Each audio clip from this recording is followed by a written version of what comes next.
14 خونه شرمنده بگین یادم را خمونه بدونه روی همین سالی نبی موندگم برنده این سالی نبی موندگم خمونه بدونی تو یکم جا خونگی هستی که برندگی را با کمه گرفتیم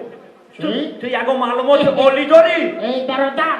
تو دیگه عمرم آرزوندی آخه من پرسیده تا معلومات عالی داری در صنعت یکم خوندگی هستی من دانشکده صنعت هم خوندگیم که رکتر هر روش دیگه خوندگی ها سطوی دیپلم گرفتگی سطوی دیپلمی سرخ هم خوندم کو 5 سال خوند دیپلمی سرخ پدرکه کدام نگرفتم دیپلم سرخ پدرکه کدام نگرفتی دیپلمی سرخ پدرکه کدام نگرفتم برای چی؟ آخه در حقیقت دیوانوی در نخود دیپلم سرخ پدرکه کدام نگیری برادر آخه همی کلکی نداره گم نزد دیپلمی سرخ ژنسکویا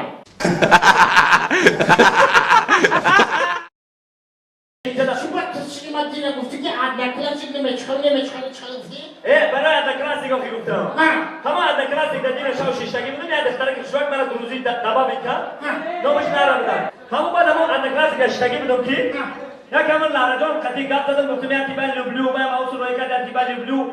همون را گفتم که خیلی با تو روسی را بدن برای همون قسم بزدم که چخلی بنویسم که لارا تو تاجیکستان بیو برای همون قطع در زنگ زدم که چخلی بنویسم گفتم بس آواز بگیری دارم بگیری